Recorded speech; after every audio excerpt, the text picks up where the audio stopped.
Alors c'est parti, on va parler maintenant de la console et des outils de développement. C'est quelque chose qui est inhérent à chaque page web, vous allez avoir des outils de développement qui sont associés. Donc là on est sur Chrome, c'est les outils de développement Chrome, c'est-à-dire Chrome DevTools. On ouvre avec F12, et donc là on tombe sur la console, très bien, et on a pas mal d'onglets, d'accord. Donc la console fait partie finalement de tous ces onglets, ce n'est qu'une partie des outils de développement.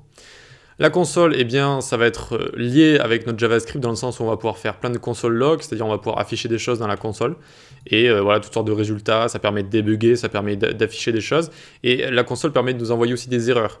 C'est-à-dire que s'il y a des erreurs quelque part, ça va pouvoir vous l'envoyer directement. Par exemple, même des sites connus, alors bon, on va pas aller sur Facebook, on va juste aller sur la page d'accueil.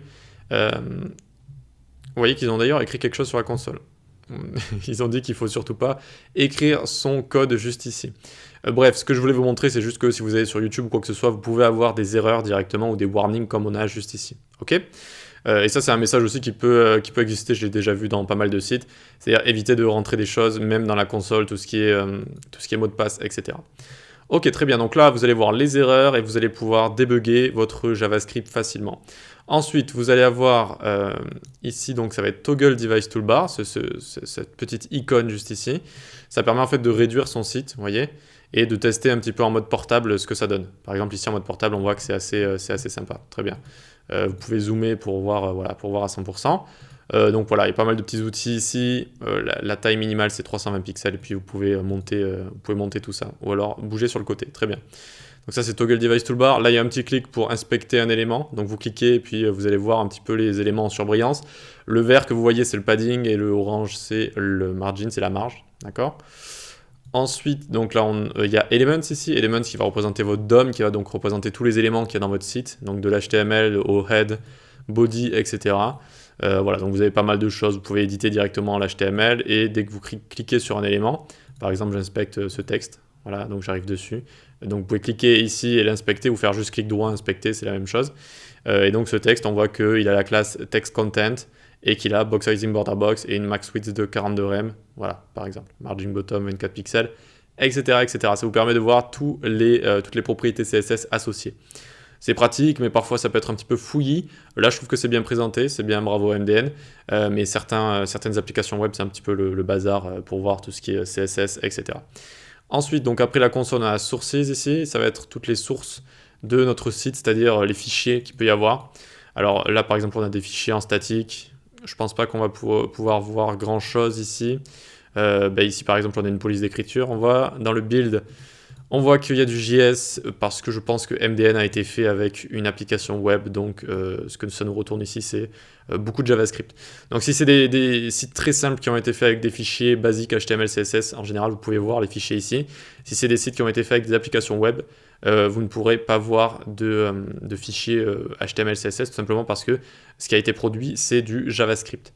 Ok, très bien. Donc ensuite, ce qu'on peut avoir dans... Alors, sources, ça peut aussi servir à débugger, notamment ici. Je ne vais pas vous l'expliquer ici, mais ça peut servir à débugger. Ensuite, donc, network, ça va être tous les fichiers qui apparaissent dans votre site. Par exemple, regardez, je vais actualiser. J'actualise, tac, et donc en fait, on a un petit peu toutes les images, tous les fichiers JS, HTML, CSS, etc. qui ont chargé. On a un petit peu les temps de chargement. Voilà, on peut chercher un petit peu tout ce qui a chargé, les images, etc. Ok, là, on voit qu'il y a les petites icônes et compagnie. Donc ça, c'est network. Ok, ensuite, on a performance. C'est pour lancer un record ici, par exemple, quand vous avez des animations, etc., pour voir un petit peu les performances de tout ça. Memory, ça peut ressembler un petit peu à performance, ça permet de voir un petit peu la mémoire en JavaScript, on verra une vidéo dessus, ce que c'est, et un petit peu donc de voir tout ce qui est garbage collection, etc. On fera une vidéo là-dessus.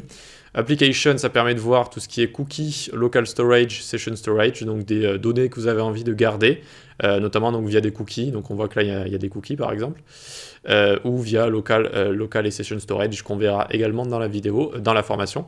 Security, ça va vous parler de la sécurité, et là on voit que cette page elle est en HTTPS par exemple, on va voir certains certificats, etc. Donc ça aussi c'est sympa. Et puis on a Lighthouse, avant ça s'appelait Audit, je crois que ça s'appelait Audit, et ça vous permet de générer des rapports en fait, par rapport aux performances, par rapport aux meilleures pratiques que vous avez avec une page web, c'est-à-dire les images, CSS, performance, etc., le SEO. Et donc par exemple je clique sur Desktop ici, et je fais Generate Report sur toutes ces catégories. Hop, ça va prendre un petit peu de temps et puis ça va me faire un rapport complet. Donc, est-ce qu'on a bien codé le site ou est-ce qu'on l'a pas bien codé en fait, tout simplement. C'est assez sympa, vous pouvez le faire quand vous créez des sites et le but c'est d'avoir tout en vert ici. Par exemple, en performance, accessibilité, c'est bien, mais on voit qu'en SEO, on peut un peu s'améliorer ici par exemple. Et à chaque fois, ça va vous montrer par exemple le temps d'affichage du premier affichage, etc. Et ça va vous donner des indices sur comment améliorer tout ça. Render Blocking Resources par exemple. Vous cliquez, ça va vous montrer un petit peu tout ça, des diagnostics, etc. Donc un SEO par exemple, les links n'ont pas de texte descriptif et il n'y a pas de robot.txt valide, donc il faudrait arranger tout ça. Voilà, donc c'est les outils de développement Chrome, c'était pour vous faire une overview, donc une vue d'ensemble rapide. On passe à la suite.